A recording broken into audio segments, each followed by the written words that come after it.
You think you're above this community, don't you, Caleb? Victoria Hargrove's voice cut through the room so sharply that even the coffee cups stopped clinking. 80 homeowners sat frozen inside the Lake Briar Community Center while rain hammered the metal roof overhead. Thunder rolled across the lake outside, rattling the windows. Victoria stood at the front holding a thick folder in one hand and a smile in the other. The smile was worse. $50,000, she announced. That's the fine. Pay it within 30 days or we'll begin additional enforcement measures. Then she dropped the letter onto the table in front of me. The sound echoed through the room. A few people actually applauded. I looked down at the paper. $50,000 because she claimed my dam violated HOA safety guidelines. My dam. Not HOA property. Not community property. Mine. Victoria folded her arms. Perhaps now you'll learn that nobody is exempt from the rules. The room laughed. Quietly. Nervously. But they laughed. And that was when I realized something important. Nobody in that room knew what she had just done. If you've ever watched somebody abuse a little bit of power and thought it couldn't possibly get worse, comment below with your city and let me know where you're watching from, because what happened next nearly destroyed an entire neighborhood. Outside, fog drifted over the water. The cold morning air carried the smell of wet cedar and muddy shoreline through the partially open side doors. Beyond the parking lot sat a row of pickup trucks covered in rainwater. Beyond them sat Lake Briar itself, gray and restless beneath the storm clouds. And beyond the lake sat the dam Victoria had just declared war on. I didn't argue. I didn't raise my voice. That seemed to bother her more than anything. Nothing to say? She asked. Her tone carried that familiar HOA sweetness. The kind that sounds polite until you notice the knife hidden inside it. Not right now, I said. That's what I thought. More smiles. More nods. More people assuming the story was already over. It wasn't. Not even close. Because less than 48 hours earlier, I'd received a phone call that changed everything. A retired engineer named Harold Benson had left me a voicemail after seeing one of Victoria's newsletters. At first I thought it was nothing. Then he mentioned a document. A document he'd found years ago while consulting on county drainage maps. I hadn't fully reviewed it yet. I hadn't even shown it to my attorney. But sitting there while rain pounded the roof and Victoria enjoyed her little public execution, I suddenly had a feeling that document mattered a lot more than either of us realized. Across the room, several board members avoided eye contact. One looked uncomfortable. Another kept checking his phone. Small things. Tiny cracks. But after years working around county infrastructure projects, I learned that collapses rarely start with loud noises. They start with hairline fractures nobody notices until it's too late. Victoria was still smiling when the meeting ended. She walked from group to group accepting congratulations like she'd won an election. Yet standing near the back doors, watching fog roll across the lake and hearing the wind push against the building, I noticed something she didn't. 3 homeowners were already asking questions. Not about me. About the dam. About flooding. About liability. And for the first time that morning, Victoria's smile slipped for just a second before she caught herself. Just 1 second. But it was enough. I left the community center after the meeting and drove straight toward the lake. Rain still swept across the windshield in steady sheets while the tires of my old Silverado crunched over the wet gravel driveway leading to the shoreline. The farther I got from the neighborhood, the quieter everything became. No applause. No whispers. No smug smiles. Just lake wind pushing fog across the water and the distant sound of rain tapping against the metal roof of an old maintenance shed near the fishing docks. For a few minutes I sat there with both hands around a coffee thermos, staring at the dam. My father used to bring me here before sunrise. He would stand on the muddy shoreline with his work boots half covered in clay and tell me the same thing every spring. People only notice water when something goes wrong. At the time I never understood what he meant. Sitting there that morning, I finally did. The structure stretched across the narrow end of the lake exactly where it had stood for more than 4 decades. Nothing about it looked dramatic. No giant concrete wall. No massive engineering marvel. Just a carefully maintained earth and stone dam that quietly redirected water during heavy storms. Most people in Lake Briar barely knew it existed. Even fewer understood what it actually did, which was exactly why Victoria had been able to turn it into a target. Around noon, I stopped at a small diner near the county highway. The place smelled like bacon grease, wet jackets, and fresh coffee. A few residents from Lake Briar were already there. When I walked in, conversation slowed. Not stopped. Slowed. That kind of silence tells you everything. One man nodded politely. Another looked away. A woman I had known for 7 years suddenly found something fascinating on her phone. The story Victoria wanted was spreading. The selfish property owner. The stubborn old engineer. The man refusing to cooperate with the community. I ordered coffee and sat alone by the window while rain rolled down the glass. 10 minutes later, my phone buzzed. It was Harold Benson. "You got a minute?" he asked. "I do now." His voice carried the exhaustion of a man who had spent too many years watching people ignore warnings. He told me he had located another set of files connected to an old watershed review conducted years earlier. Not legal documents. Engineering correspondence. Internal discussions. The kind of material nobody pays attention to until disaster enters the conversation. Then he said something that made me put down my coffee. "Caleb, I do not think Victoria understands what that dam was originally designed to protect." I looked out at the storm clouds hanging over the lake. "What do you mean?" There was a pause. "I think the neighborhood only knows half the story." That evening I drove back through Lake Briar. Porch lights reflected off wet pavement. Pickup trucks sat in driveways. Curtains moved as people watched from inside their homes. The pressure felt different now. Not anger. Curiosity. Questions had started spreading. By the time I reached my house, 3 separate messages were waiting on my phone. None were from board members. None were from Victoria. They were from homeowners asking the exact same thing. What happens if the dam is not there? And for the first time since that meeting, I realized Victoria might have created a problem she could no longer control. The next morning arrived wrapped in fog so thick the lake almost disappeared. From my kitchen window, the water looked less like a lake and more like a shadow pressing against the shoreline. Rain had finally stopped, but the clouds remained low and heavy. The kind of sky that makes people uneasy without knowing why. I had barely finished my first cup of coffee when another message appeared on my phone. Then another. Then 3 more. Word had spread far faster than Victoria expected. Homeowners were talking. Not publicly yet. Not in meetings. In driveways. At mailboxes. Inside pickup trucks parked outside the hardware store. Quiet conversations. Careful questions. The kind people ask when they suddenly suspect they have not been told the full story. By mid-morning, I drove to the Marina Diner near the Eastern Fishing Docks to meet Harold Benson. The place was nearly empty except for a few retirees watching weather reports on a mounted television. The silence felt different from the day before. Less judgment. More uncertainty. Harold slid into the booth carrying a weathered folder and a look that told me he had not slept much. He pushed the folder across the table. "You need to see this." I opened it. The documents were not engineering reports. They were meeting notes. Years old.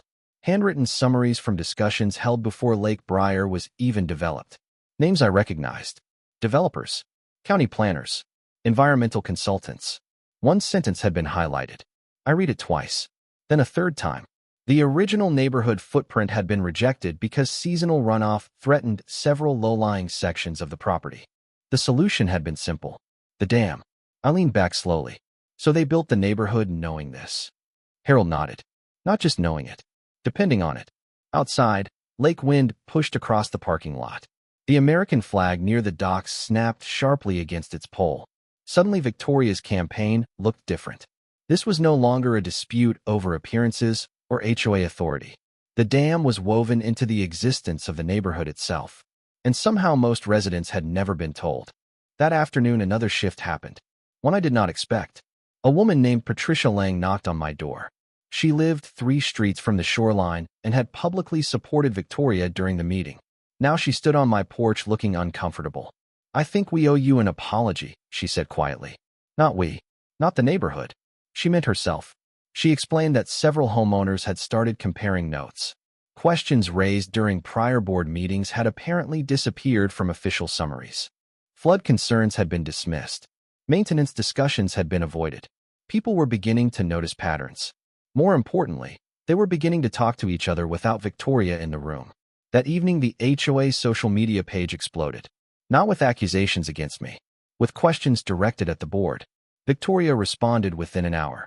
Her message was polished, confident, and carefully worded. Certain individuals are spreading unnecessary fear regarding community infrastructure. Certain individuals. Not names. Not facts. Just enough ambiguity to redirect blame. But for the first time, residents pushed back publicly. One comment became 10. 10 became 30. Several board members stopped responding altogether. Around sunset, my phone rang. Victoria. Her voice sounded calm. Too calm. You seem to be enjoying the attention. I looked through the window toward the fog settling over the water again. I am not the one sending messages to homeowners. Silence. Then she spoke softly. Be careful what you start, Caleb. I almost laughed, because something had finally become clear. This was never about stopping me. It was about controlling the story. And for the first time since this began, Victoria was losing that control.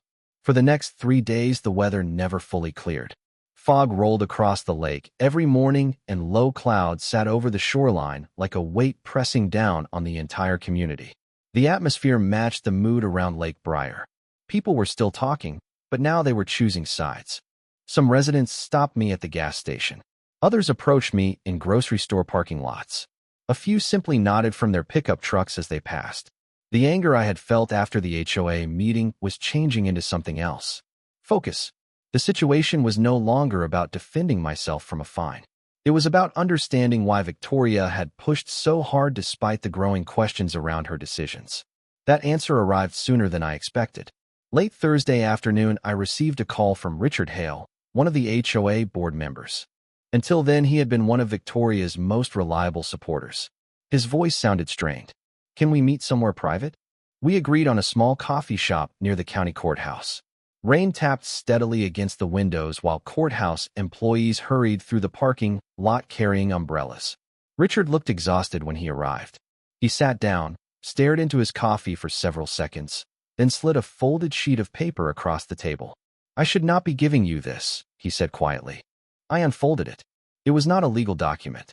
It was an internal board memorandum distributed months earlier before the fine had ever been proposed. The language was simple, direct, uncomfortable.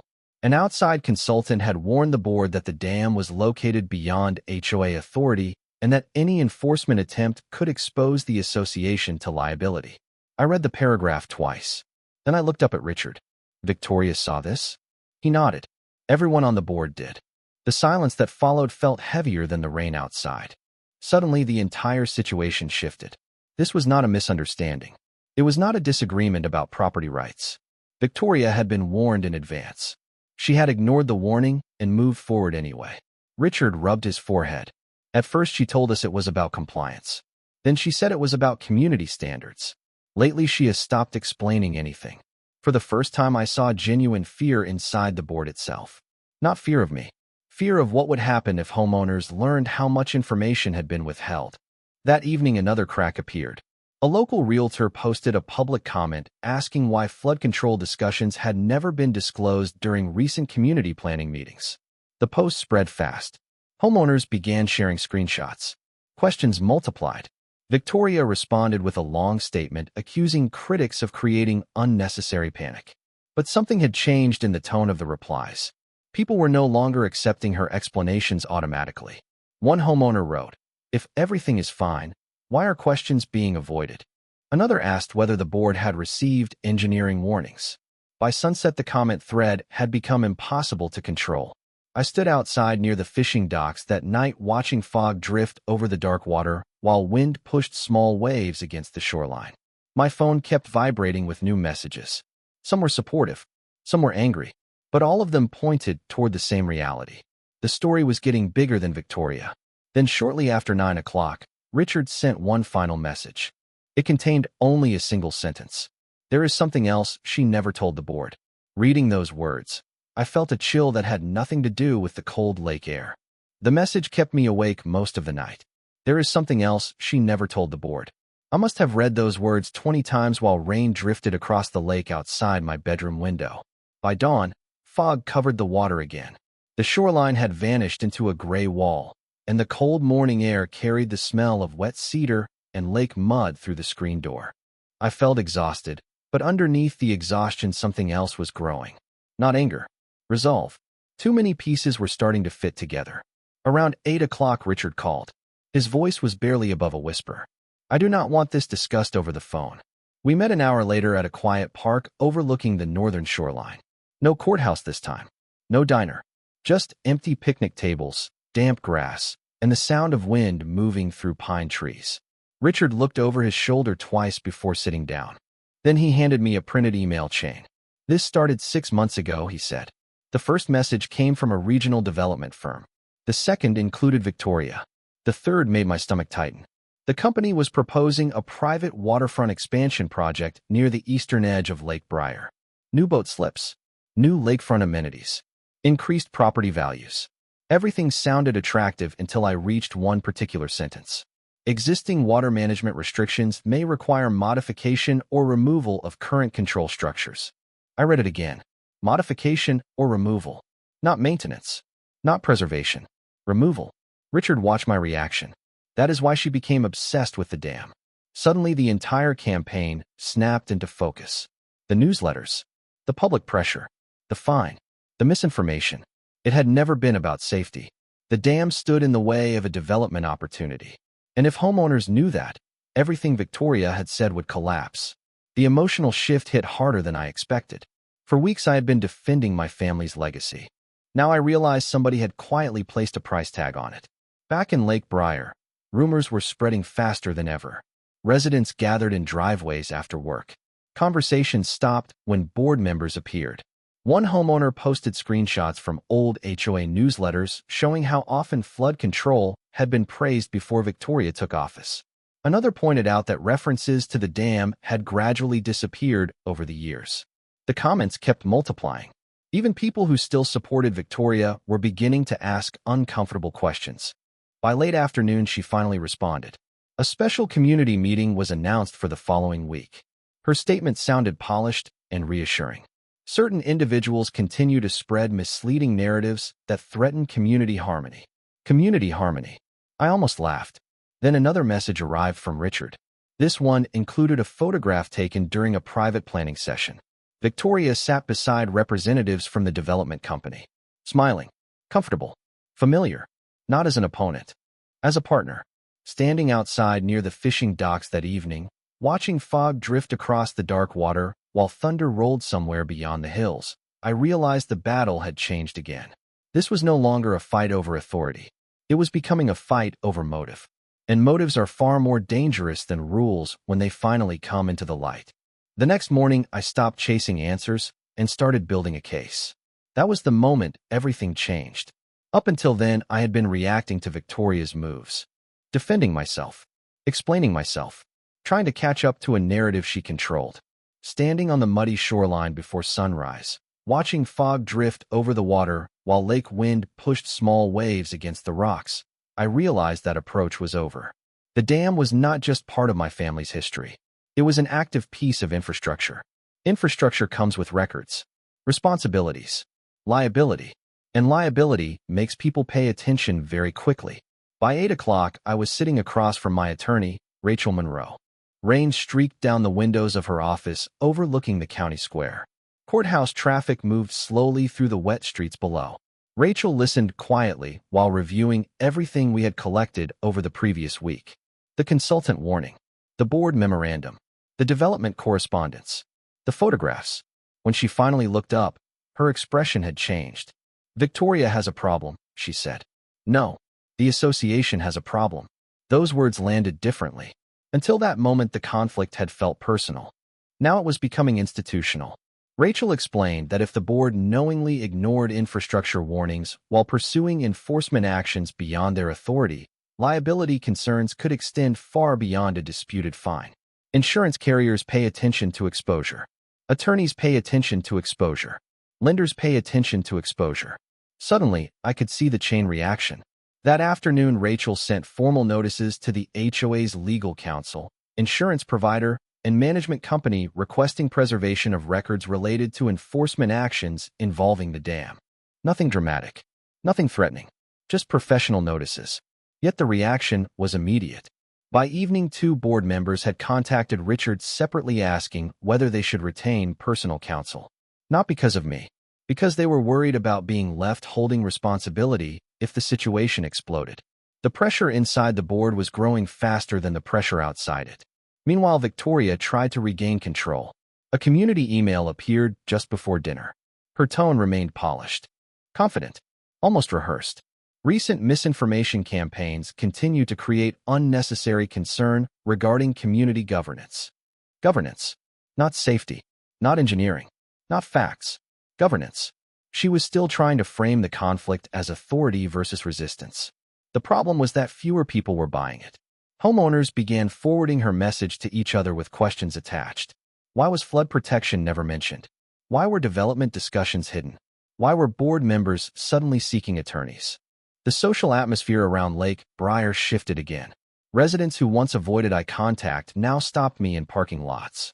One couple approached me outside the hardware store and quietly asked whether their homeowner insurance could be affected if infrastructure disputes escalated. That question told me everything. People were no longer thinking emotionally. They were thinking financially. Fear had changed direction. Late that evening, another development arrived. Richard called sounding stunned. Victoria just demanded an emergency executive session. I stared out toward the lake where distant thunder rolled across the water beneath dark clouds. Why? There was a long pause. Then he answered, because somebody leaked the insurance notices to the board. For the first time since this began, Victoria was not setting the agenda. She was reacting to it. And everyone in Lake Briar could feel the shift. The emergency board session was scheduled for the following Tuesday night, and by then the atmosphere in Lake Briar had changed completely. The rain had finally eased, but heavy clouds still hung over the lake, trapping a layer of fog that drifted across the shoreline every morning. The pressure was no longer coming from attorneys or consultants. It was coming from neighbors. That was something Victoria had never learned how to manage. She understood rules. She understood authority. She understood how to control a room. What she did not understand was what happens when the room stops trusting you. I noticed it first at the diner near the marina, a place where conversations usually flowed freely. That morning, the silence followed Victoria from table to table. People nodded politely when she entered, but nobody invited her to sit down. A few months earlier, she would have been surrounded within minutes. Now coffee cups became fascinating. Phones suddenly needed attention. Conversations shifted the moment she approached. Social authority does not disappear with an argument. It disappears with silence. Victoria seemed to feel it too. Later that afternoon, she posted another community message insisting that outside misinformation was creating division. The response was brutal in its restraint. No angry attacks. No public fights. Just questions. Simple questions she could not answer. Why had the consultant warning been ignored? Why had the development discussions remained undisclosed? Why were board members seeking legal advice? Every unanswered question weakened her position more than any accusation could have. That evening, I attended the board session. The community center felt different from the meeting where she had announced the fine. The same room, the same chairs, the same rain tapping softly against the windows.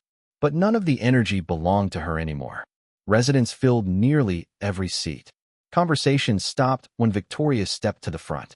Not because people respected her authority, because they were waiting to see what she would say. There is a difference. She launched into a prepared statement about community stability and responsible leadership. Halfway through, a homeowner stood up, then another, then a third. None of them looked at me. They looked directly at her. The questions came calmly, respectfully, relentlessly. Victoria answered the first few. Then she began redirecting, then deflecting, then blaming misunderstandings. The shift was impossible to miss. Every answer seemed to create two more questions. Every explanation made people less comfortable. Richard sat quietly near the back of the room. Several board members avoided eye contact entirely. At one point, Victoria glanced toward them looking for support. Nobody spoke. Nobody moved. The silence was devastating. Walking out afterward, I overheard conversations in the parking lot beneath the yellow streetlights. Residents were no longer debating whether something was wrong. They were debating how long it had been wrong. For the first time since this started, people were discussing Victoria the way they discuss a leader after confidence has already been lost. Then, just before I reached my truck, Richard caught up to me. He looked pale. "You need to know something," he said quietly. "The development company is pulling back." I stared at him. "Why?" He glanced toward the building where Victoria remained surrounded by uncomfortable board members. "Because they just learned about the liability exposure too." And suddenly her entire plan looked far more fragile than anyone had realized. 3 days after the board meeting, the weather turned again. A A cold front rolled across the county, bringing steady rain, low clouds, and the kind of thunder that seemed to linger over the lake for hours. Lake Briar felt suspended in anticipation. Nobody was talking about landscaping rules anymore. Nobody cared about community newsletters. Every conversation led back to the same question. What happens next? I was standing near the western fishing docks early that morning when Rachel called. Her voice carried a calmness that immediately got my attention. You should come to the county administration building. Why? There was a brief pause. Because the situation just became official. 40 minutes later, I walked through rain-soaked parking lots toward the county offices. Water dripped from the awnings. Courthouse employees hurried through the gray morning, carrying folders and coffee cups. Inside, the atmosphere felt strangely quiet. Not tense. Focused. Rachel met me near the entrance. The county opened a formal review. I stopped walking. Based on what? Based on multiple complaints, disclosure concerns, and infrastructure governance questions. For the first time, outside authorities were looking at the situation independently. Not because of me. Not because of Victoria. Because the facts had grown too large to ignore. By afternoon, the news spread through Lake Briar. Residents watched county vehicles arrive at the HOA management office. Investigators requested records, board communications, meeting summaries, development correspondence. Nothing dramatic happened. No confrontation. No speeches.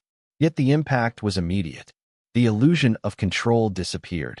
Victoria attempted one final counterattack that evening. She called an emergency community gathering and arrived with the same polished confidence she had worn for years. But something was different. People listened without enthusiasm. Several homeowners who once defended her sat with folded arms. Others quietly compared notes while she spoke. Halfway through her remarks, a county representative entered the room accompanied by HOA counsel. The room fell silent. Even the sound of rain against the windows seemed louder. The representative delivered a brief statement. The board was being instructed to preserve records pending review. Certain governance actions would be temporarily suspended until questions regarding authority and disclosure were resolved. Nobody raised their voice. Nobody argued. Yet the effect was devastating. Victoria stood frozen for a moment. Then she forced a smile. This is simply a procedural matter. But the room no longer moved with her. Residents exchanged looks. Some shook their heads. Others stared straight ahead. The social authority she once relied upon had evaporated. After the meeting ended, groups gathered beneath covered walkways while rain continued falling over the parking lot. Conversations spread through the community faster than ever. Not gossip anymore. Conclusions. One homeowner said he wanted an independent audit. Another openly questioned whether leadership changes were necessary. Walking back toward my truck, I noticed something I had not seen once since this began. Victoria was standing alone. No supporters. No circle of residents. No board members beside her. Just a woman under fluorescent lights watching control slip away. Then my phone vibrated. A message from Richard. Only 6 words. They found the missing meeting minutes. I stared at the screen while thunder rolled across the lake in the distance. Because if those minutes contained what Richard believed they contained, everything was about to change. The missing meeting minutes changed everything. Not overnight. Not dramatically. In a way that was far more devastating.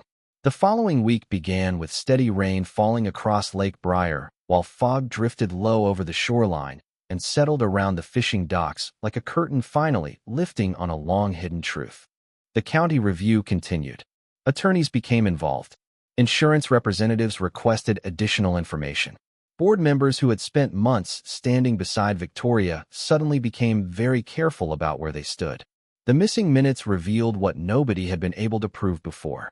Months before the fine, months before the public campaign, months before homeowners were told the dam was a problem, Victoria had been informed during a board session that any effort to force changes to the structure could expose the association to significant legal and financial risk. The warning had been recorded, then omitted from official summaries. The room where those decisions happened suddenly became the center of the entire story.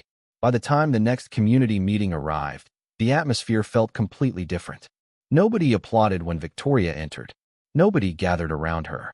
She looked tired for the first time. Not angry. Not defiant. Tired. When questions began, they came from residents who had once supported her. One homeowner stood and calmly asked why critical information had been withheld. Another asked why development discussions had never been disclosed. A retired teacher asked whether personal agendas had been placed above community interests. Victoria tried to answer, tried to redirect, tried to frame everything as a misunderstanding.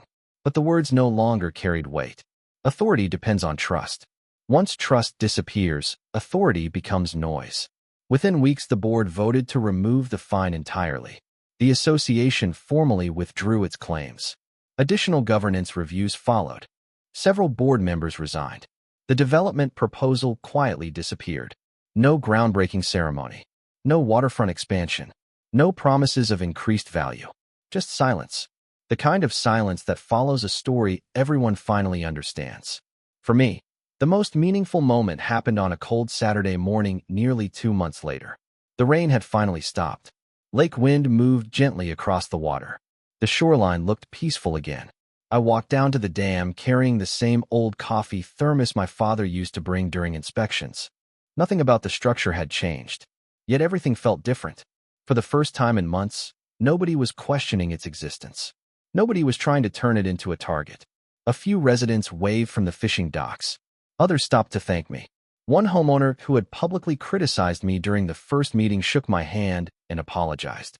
I accepted it, not because I needed vindication, because carrying anger any longer would only let the conflict keep living. Looking back, this was never really a story about a dam. It was a story about what happens when power becomes more important than responsibility.